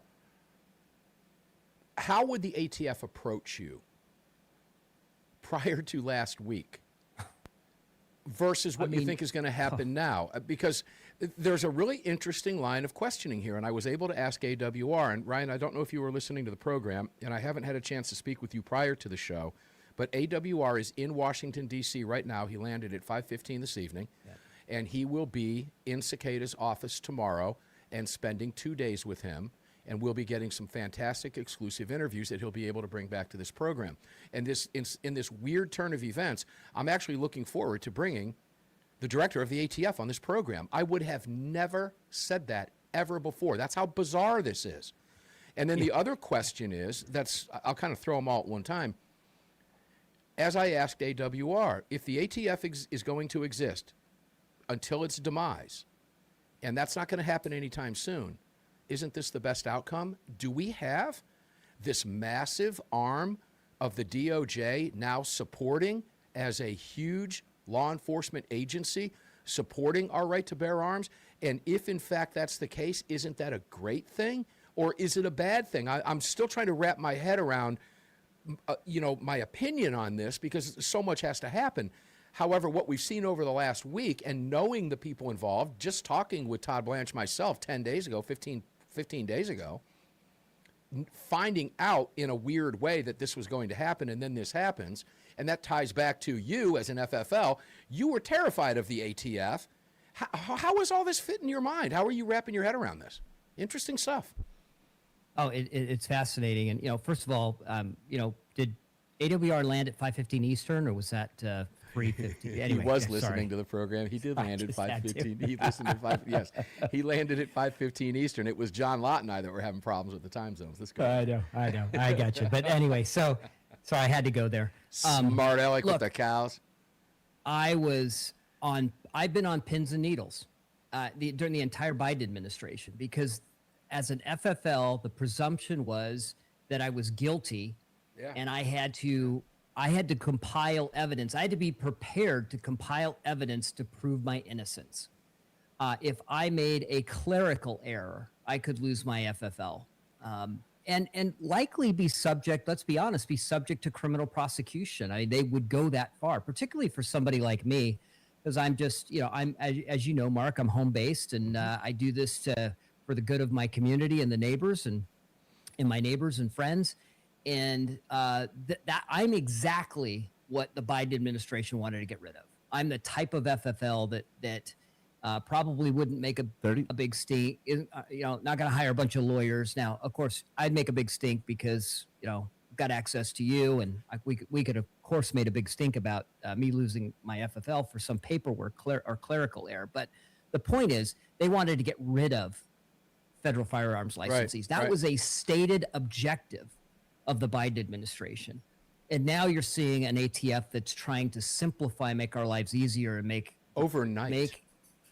supporting the Second Amendment easier. Now, I'm concerned. Will they carry this through or not? I don't know. We're going to carry this conversation into the next hour, ladies and gentlemen. Brad Primo will be here. Justin Moon will be here. Justin Moon is the CEO of Car Arms, one of the nation's largest firearms manufacturer, and a very well-diversified one. Think Magnum Research, think Car Arms, think Thompson, okay? So this is going to be a fascinating conversation. This has been a very weird turn of events. And just thinking about it, having talked about how much we've hated on the ATF for the last 18 years on this program, is there a shift here? Apparently there is, and we're going to try to wrap our heads around that when we come back. Armed American Radio's Monstercast continues with Ryan Petty, Brad Primo, and Justin Moon, the CEO of Car Arms. When we come back from this break at 6 minutes after, you don't want to miss the conversation. Stay tuned. We'll be right back.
And welcome in, ladies and gentlemen. Armed American Radio's Monster Cast continues on hundreds of radio stations across the nation.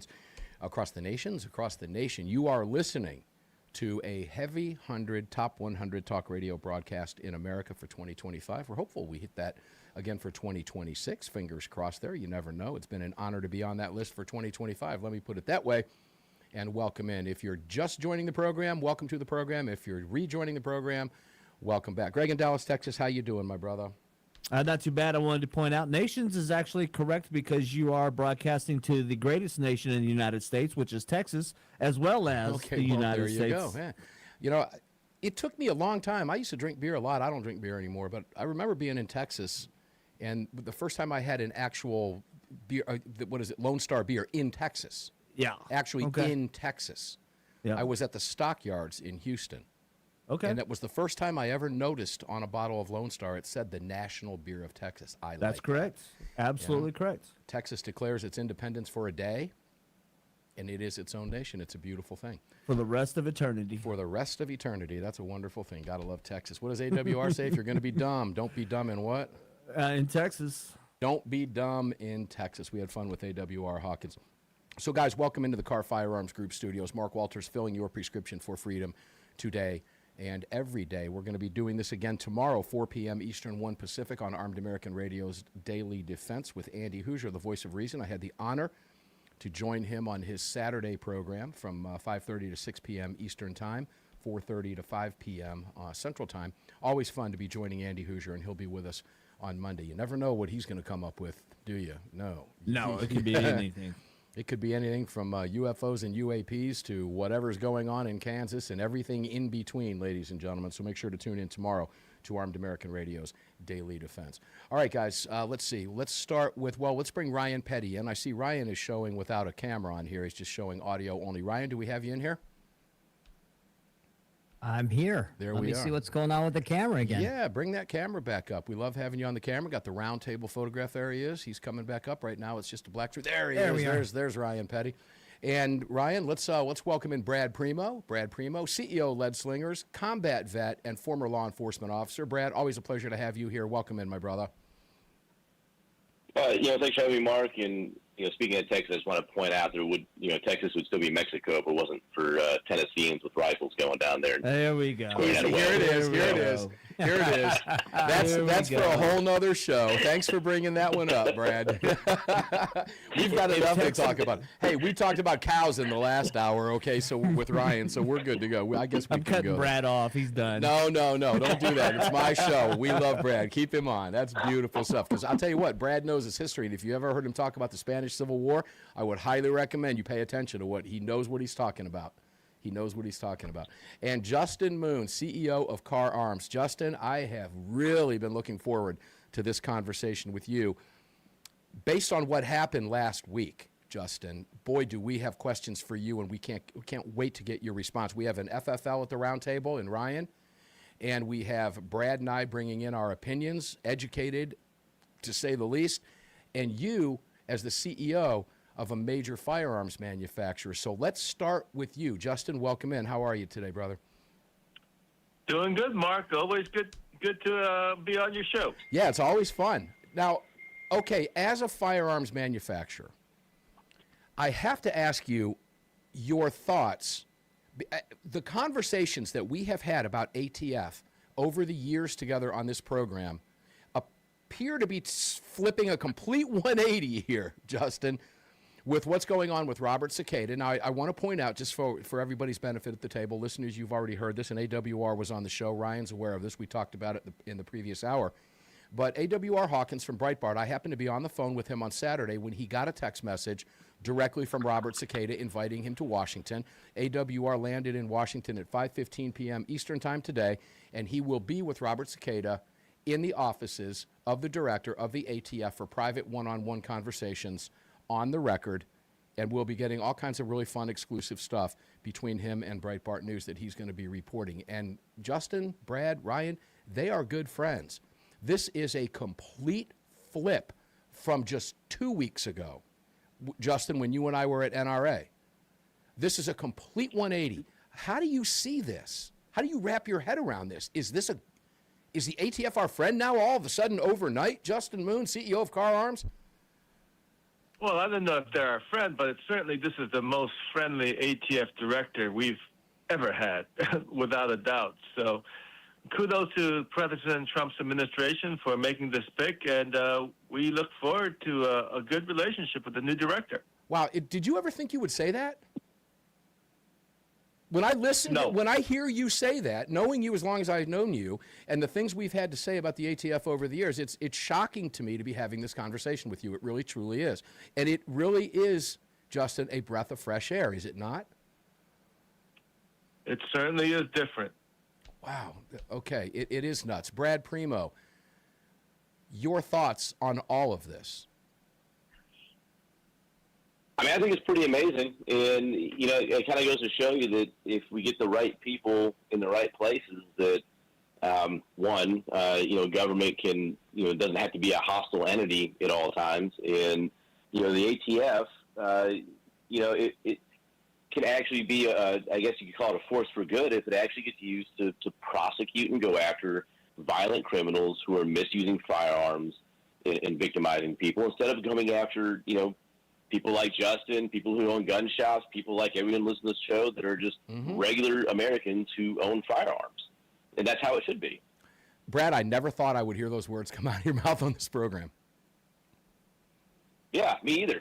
Right? There's two of us. So that's the shock. That's the shock.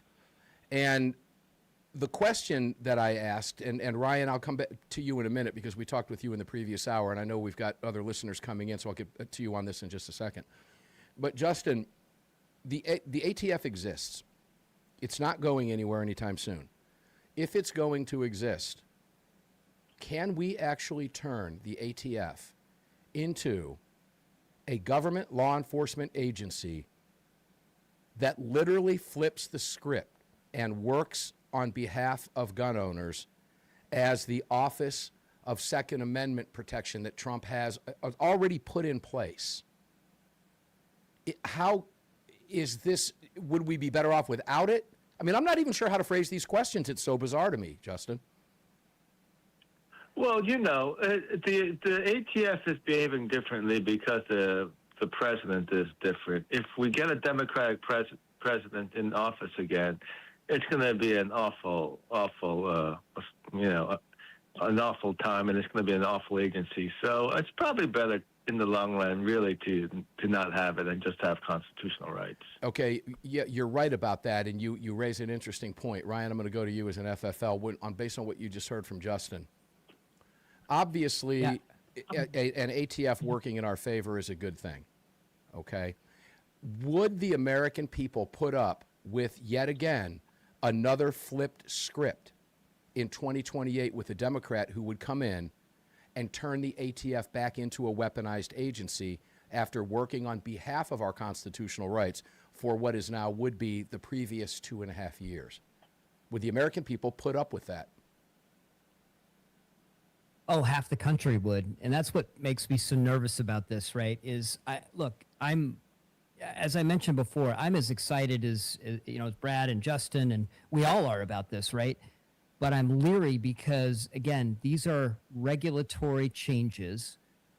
These guys all serve at the request of the president, so to speak, right? And this can all be undone by a gun-unfriendly administration. I mean, look what Biden did in 4 years, and it's taken a year of concerted effort from the executive order from Trump was it January 2025? It was right after he was inaugurated. He put the executive order out. It's taken over a year to get to the point where they're going to tackle these first 34 regulations. Now, there may be more coming. I'm sure there is more coming, but it's taken some really great minds, and let's just say patriots that understand the Second Amendment and understand the business that Justin's in, the business that I'm in, to start to undo the damage of this. And this is not just the last 4 years of Biden, but this kind of damage can be done very quickly. It can be undone. It can be redone. So what real reform looks like is getting the law changed in Congress. That's what we're going to have to continue to fight for. No question about it. When we come back from the break, I'm going to try to rephrase that question in another way to try to elicit a different response. I'm not sure I'm going to be successful at that, but we're going to give it a shot when we come back. Armed American Radio's Monster. You'll understand why in a second. Armed American Radio's Monster Cast from the Car Firearms Group Studios. Got the cool car hat on here with the American flag. It's the bomb. You should get one too. Visit car.com. We'll be back with the crew, the Roundtable, right after the break.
Welcome back, ladies and gentlemen. Armed American Radio's Monster Cast continues. Buckle down. It's going to fly right by. It always does. And this show has just been booking right along, Greg, in Dallas, Texas.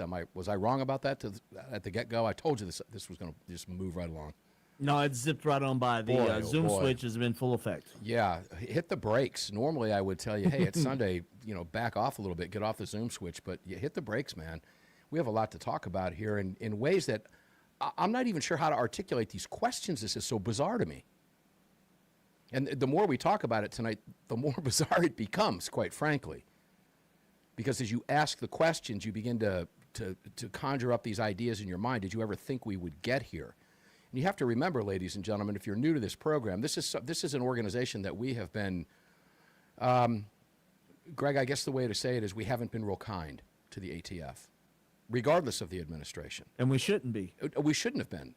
And we don't want to. We don't want to let our guard down. As I mentioned the FPC email, you want to hold government accountable. But we are in such a unique position with the ATF right now, and the individual that's running it, both individuals at the DOJ with Todd Blanche, acting director, acting AG, and the now director in Robert Cicada, that we are in literally uncharted territory here. So we're going to have to watch. We're going to have to watch this unfold. But that is a way to put it. We are literally in uncharted territory with an organization that has been so detrimental and so damaging over so many years. There are people dead as a result of this organization, many people dead. And I'm sure there's people dead that we're not even aware of that didn't make news. So it's such a bizarre place to be. Greg, you were going to say something. Please jump in. Yeah, I was just going to say it's really interesting to be walking down this path after what seems to be almost 100 years of government overreach and gun control laws and legislation that seems to have gone unchecked, essentially. I can't argue with that, which is what makes this so strange. Brad Primo, let me go over to you. Would this, I asked this question of AWR. I don't think I asked this of John Lott, and I should have in the first hour. The timing of this, and I don't really know the answer to this question, Brad, and I don't know that any of us do, but I would love to get your thoughts on this. Would this have happened with Bondi in office? I have no idea. I mean, the thing is like with, there's a lot of criticism of Bondi, and I'll be honest with you, like a lot of times when I see that kind of stuff, I tend to kind of take it with a grain of salt in the sense that, I know that especially with law enforcement investigations and criminal investigations, there's an awful lot that goes on behind the scenes that is not released to the public for a lot of different reasons. And so even when it seems like nothing's happening, there's probably a lot of things happening that we're just not privy to and not allowed to be privy to. So I don't know, what Bondi was doing or not doing. And frankly, at this point, I don't know if I really care. I just want to see some action, and I think that's where a lot of people are is, we've heard a lot of talk. And if there's any valid criticism of the Trump administration, both 1 and 2, is, he's not anti-Second Amendment. He has not been an enemy to us, but at the same time, we've all been kind of like, well, we've been told, hey, I'm going to be the most pro-Second Amendment president ever, and we're all still kind of waiting on, okay, what does that actually mean? What are we going to get out of it? And we've gotten some half measures, for example, like doing away with the $200 fee for a SBR or a suppressor, but we haven't really gotten like that home run. And so like maybe, and it kind of feels like maybe this is the start of a home run, right? Sometimes you got to hit 4 singles to score a run instead of hit one out of the park, and maybe that's what this is. But I think I've definitely always just kind of been in show me mode, and I don't care if it's Bondi or someone else up there. Like just show me the money. Like where's the beef? Let's see it. Yeah, well, the beef is at Ryan's house, but that's a whole different conversation. Justin Moon, because he has cows that he's going to slaughter. Justin, to take off on what Brad just said, it's always good to question government, to hold government accountable, regardless of who is in office, regardless of the good things, the bad things, as that FPC mail pointed out, that we're going to continue to hold, we're not going to continue to hold, we're going to hold ATF accountable, and we need to do those things, and we're going to do those things. I think we will make more progress where we are now than we ever would have before. And I like the way Brad put that. This seems to be the hit that matters, but we still have to be, what's the word I'm looking for? Is cautious the word I'm looking for here, Justin? Well, I think we have to be vigilant. We have to continue to always be on the lookout for government encroachment of our rights. I mean, the Trump administration is markedly superior to any Democratic administration when it comes to our Second Amendment rights. But, you know, it is a government of, you know, full of fallible people. So if you don't stay on top of them, they could go astray. Well, you know, Bongino was talking about being scared to death of winding up in federal prison because of what he knows about the FBI and the weaponization of the FBI over the past administration. And he genuinely sees, I listened to his interview, he genuinely seems concerned about that. And that goes back to deep state issues, unelected bureaucrats that have been weaponizing the government. Now, Ryan Petty, there's no doubt that those people exist within the ATF. Even with a $400 million slash in budget, even with 1,000 or 1,500 people out, there's that deep state stench and reek there that I'm not even sure Cicada is, well, I mean, I see, this is why it's so hard to gauge. He's been with ATF for a while. All right? I think he knows this. And again, it makes it really hard to frame a question, to be honest with you. I guess I'm in a position where I know I'll be able to get the director of the ATF on this program, and I never thought I would have that conversation. It just wasn't something that would have ever occurred, and it looks like it will likely occur now. And I can promise you that's going to be an interview that I've probably had a plan for more than anything I've ever done in 18 years for a lot of the reasons that we're talking about, because this is a 180-degree shift. Yeah, 100%, Mark. Look, let me share another example from a slightly different area of government interaction. Right, I sit on the State Board of Education in Florida. I happen to currently be serving as the chair. I've been in the position now. At the end of this year, it'll be 8 years. Right, it'll be 8 years. I've been on the board, almost 8 years. Yeah, it's been that long. I can count on probably both hands the number of regulations that we've revoked. Now, I work for arguably the best governor in the United States, Governor DeSantis. Right? Agreed. We have a very pro-parent, pro-school choice, state. We've been doing phenomenal things in education, but again, I can count on two hands the number of regulations we've removed. Almost everything we do is to create more regulations. Now, I'm a committed conservative. I want small government. But your point about the bureaucrats at the ATF, bureaucrats do what bureaucrats do, which is regulate things, right? They always think they know better. And so what's so phenomenal about what we're seeing right now, and again, I'm as guarded as Brad and Justin are here in this, and I tried to voice that earlier during the conversation. Government unchecked will find ways to regulate things again. It doesn't matter if it's a Republican or a Democrat. That's what they do. That's what bureaucrats love to do. So I'm guardedly optimistic, but to have it pointed in a 180-degree direction where they normally are, fantastic stuff. Yeah, when we come back from the break, we continue the conversation. And guys, buckle in. It's going to fly right by. A lot more to talk about. We're going to squeeze in everything that we can. Armed American Radio's Monster Cast continues right after the break. Please don't go away.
Welcome back to the show.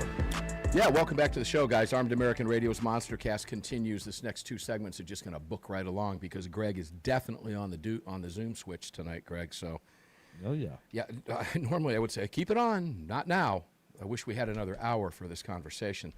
There's a lot coming to mind. We're talking about a lot of this during the break, and it's part of the conversation, guys, was we saw what happened in Virginia with gun grabs happen literally overnight in the scheme of politics. Just literally overnight. Democrats get control. Democrats put 25 gun bills up. Democrat governor signs them. Virginia goes to hell in a handbasket, just like that. Just like that, because that's what they do. They infect everything they touch. They destroy everything they touch. ATF, for 20 years, nearly 20 years on this program, we've been talking about ATF and how we need to get rid of ATF as this rogue agency, which I would highly recommend we do anyway. But then we listen to AWR talk about it. What's the option? Do we fold it into the FBI, which is better funded and has a lot more money and a lot more bureaucrats in it that can do a lot more damage as far as weaponization is concerned in another subsequent administration that might not be friendly to us? These are questions that we have to ask. So is it better to have an ATF working on behalf of the Second Amendment now? Now, Ryan, to go to what you were talking about with DeSantis, I agree with you 100%. Great governor, best in the country as far as I'm concerned personally. Abbott's doing a pretty good job as well. But DeSantis just seems to have it going on, and he's got the support of the state. Ryan, remind listeners again, how long did it take him to put a bill up and sign it to, quote unquote, let's use the word gerrymander Florida? It was done in 48 hours, was it not? It was. He called a special session, and 2 days later, it was done. Okay. As bad as Scott was, in hindsight in particular, I would take Scott over any Democrat running Florida any day of the week. Would you agree with that? You mean Governor Scott? Governor Scott, when he was running Florida. I would, because it's easy to criticize him, post-Parkland bill, everything else. Yeah, no, but he was a phenomenal governor otherwise. I mean, he did so many things right, and Florida was on the right track. Governor DeSantis is just, he's just had the political will to take on issues that Republicans normally shy away from. Well, it's a different political time than it was 2014, 15, 16, 17, 18 when Scott was running Florida, correct? Oh, absolutely. The political makeup of the state was different, too, particularly southeast Florida. Correct me if I'm wrong. There's been a huge demographic shift in Florida for a lot of different reasons during that time period. There has, and I would argue it's been the governor that's driven that shift. I mean, he won by like 1%, right? Like most Republicans win in the state by just a small margin. You know, he won like by 20 points for his, his reelection. That's because he's been fearless in governing. And I think what most people saw in Florida, and this happened in other states, Tennessee, Texas, other places, was the power of the government to shut down our lives during the COVID nonsense, right? And turning us all, forcing us all to stay away from our loved ones and stand 6 feet apart and wear masks that didn't do anything and all that kind of nonsense. Governor DeSantis was one of the governors that stood up to that nonsense very early on. And I think that fearlessness in leadership is what we all look for. I mean, look, we're all saying this tonight. We love what we're seeing out of the ATF. Most Republican presidents have not had the fearlessness that President Trump's had in putting the right people in place to make sure this kind of stuff happens. Right? Yeah, Brad, the whole overnight thing, right? To go back to how I opened up the segment, we saw what happened in Virginia happen overnight. What happened in California, what happened in Washington, what happened in New York, what happened in Jersey, you pick any Democrat state any state behind the blue wall. This was a creep, Brad, that took years and years. Now, I did have a conversation with Mr. Gottlieb about this a few days ago, and he said not necessarily true. It really wasn't a creep. It did happen faster than you think because elections have consequences, but I'm looking at this in the scheme of the last 20 to 30 years, Brad. Virginia didn't take 20 to 30 years. I guess we could make the argument it did because it's how you, but Virginia flip-flops all the time. And then all of a sudden Democrats come in, the first thing they do is institute 25 gun grab bills, right? And the Democrat governor signs it. That did not happen in California. It's been one pile on after another, after another, after another. Now we see this flip in ATF, which is like Virginia, literally overnight, just the opposite result. Brad, can we trust it going forward?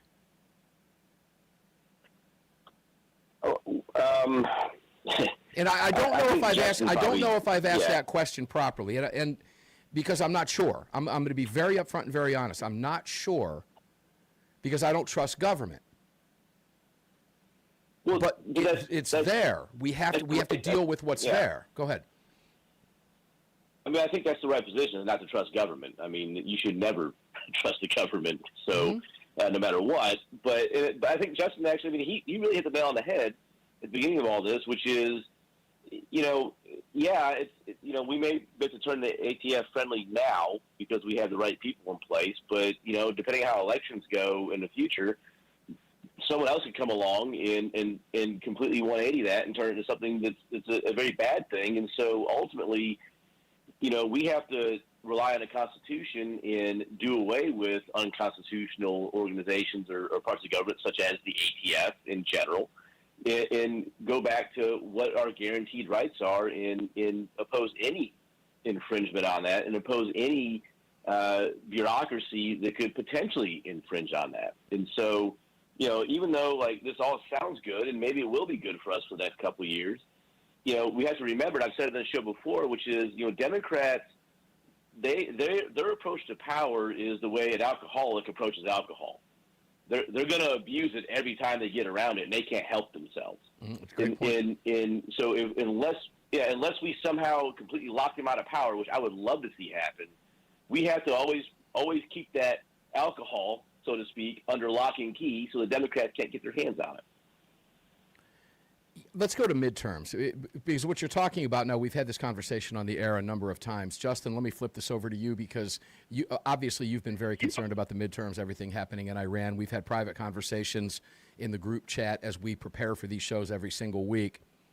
How do you feel now about the midterms in light of what's happened at ATF with what's going on? How does this all tie together to you? Well, the midterm, it's hard to win a midterm election when the president's popularity has hit an all-time low and the gas prices are at like $4.40 per gallon. Still lower by average than Biden, by the way. I want to point that out. Yeah, but that's not the way the public's going to see it because they were at, $3.30, and suddenly within the span of one day it jumped up to this higher price, and it just keeps on going higher. So unless the president's able to turn these gas prices around and bring inflation under control and restore the economy we had before the Iran conflict, I think we're going to have a very hard time retaining the House, and we could possibly lose the Senate. And that, guys, Ryan, the way this kind of ties together, I think, takes us back to what could happen. And Ryan, I'll set up this question and come back with it when we come back from the break. That's why the midterms are so vital. If we lose the House, we lose the Senate, we have a flip at the ATF, Trump's popularity is low. Now, all of a sudden, after November, the Democrats are geared up looking at 2028. You've got pro-gun at ATF, regardless of what happens in the midterms. Cicada's going to be running the ATF. How easy is it going to be for them to flip when they come back? It's kind of like give people their money back today, and then another administration comes back in and says, nope, we're going to tax you again. I don't know that flies.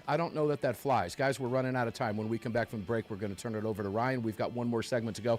And I do want to get into a couple specific things about those 34 regulations with the group when we get back. We'll be right back.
AAR.us. Welcome back. Yeah, welcome back, guys. Final segment of Armed American Radio. I told you it was going to blow by. It always does. AttorneysOnRetainer.us/AAR. I'm holding up my card. Ryan, where's your card, brother?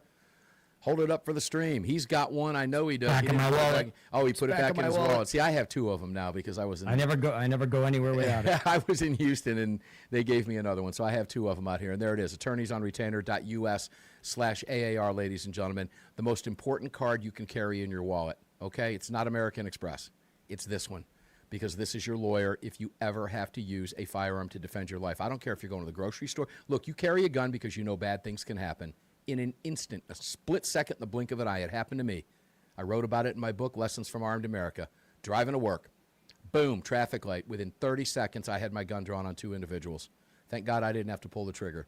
And this didn't exist at the time, folks. The Attorneys for Freedom law firm was not there.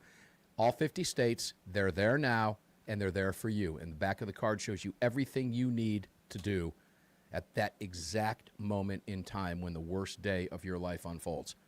They're there for you. And a team of up to 4 attorneys, God forbid you have to use them, okay? AttorneysOnRetainer.us for $37 a month. Multiply that by 12. 150 attorneys in the building doing nothing but self-defense law. That's it. And they're all working on your behalf. And if you have to go to court, 4 of them will be there at your table. It's that simple. AttorneysOnRetainer.us. Blackout Coffee, azcdl.org, vcdl.org, Car Arms, CZ, National Rifle Association. They're all there for you. Pot of Gold Auctions, POG Auctions, budsgunshop.com, Daniel Defense. Visit armedamericanradio.com and find all of our fantastic partners. They've been with us for years. We are now 18 years into this show. Guys, we couldn't do it without them, and none of us could do it without you. So please, help us here. Scratch each other's backs. That's how we continue to advance our gun rights. Ryan, I'm going to go to you with this one. Let's start with this. I want to flip the script here for just a second. I want to go into some specifics of this bill. One of the most exciting things I see, not bill, but the changes in regulatory issues at ATF. One of the most exciting things I see is traveling with a firearm. We have had countless people in places like New Jersey, New York, gun-hating states behind the blue wall, where a flight gets diverted, somebody's got a gun in their checked bag, legal under federal law. Maybe the weather forces them down. Maybe it's a plane issue. Maybe whatever it is, mechanical, it doesn't matter. They find themselves having to check that bag back in the next day at an airport they weren't planning on going to continue their way, and they get arrested for checking a bag with a firearm that is lawful to carry under federal law. And current federal law, without any regulatory changes at ATF, says it is legal to carry that firearm, whether it's in a vehicle, however you're traveling from point A to point B, as long as what you have is lawful to have at both locations. That's always been the case. But the Democrats violate the law, and they arrest people, and they put them in the slammer. This changes that, we think. The way it is written, you no longer have to worry about stopping to get gas. It used to be you had to travel all the way through and hope to God nothing happened, and some jackboot following the law and violating federal law didn't take away your rights and throw you in the slammer for doing something that's legal under federal law and constitutionally protected, Ryan. Apparently, this changes that. You can stop, you can get gas, you can spend the night, you don't have to worry about it. To me, that's exciting stuff. Will the states follow that, or is it going to require a Harmeet Dillon type letter in advance saying, hey guys, be aware of this, or we'll put you in court? Because as I was talking about this with John Lott, you know, you don't want to get in trouble and then have to fight it and eventually win, and it costs you $500,000 and your life's on the line during that process. Yeah. These are the same people, by the way, these Democrats are the same people that think so lowly of the average American that they don't believe you need to have an ID to vote, right? Yet somehow I've got to navigate the complex morass of ATF regulations to travel from one state to another. This stuff's ludicrous. These are federal laws. They should be preeminent there. The Second Amendment is the preeminent law here, and I shouldn't be subject to, New York state law if I'm transiting through, particularly in the examples you gave. I'm hoping that the ATF clarifies all this and makes it easier for law-abiding gun owners to travel the country with their firearms. This is welcome news. Yeah, Brad, your thoughts on, just some of the nuance of these bills. I mean, these are all positive changes. Just to give you another personal example, Tuesday's my birthday. My permit in Georgia expires on Tuesday, my carry permit. Now, I'm going to go down to the courthouse tomorrow. In the state of Georgia, I pay $33, no training, no nonsense, no garbage, and I don't even need a permit because we're constitutional carry. But that acts as my background check. When I buy another gun, I'm going to be picking up another gun from CAR in about another week or so. So that just streamlines the process. So I choose to pay that $33 even though we don't have a wait period. It acts as my NICS check, Brad, which shouldn't be the case anyway. We shouldn't have to go through any of this. However, when you see the changes that we're talking about, aren't these all positive in the long run, and can it be codified?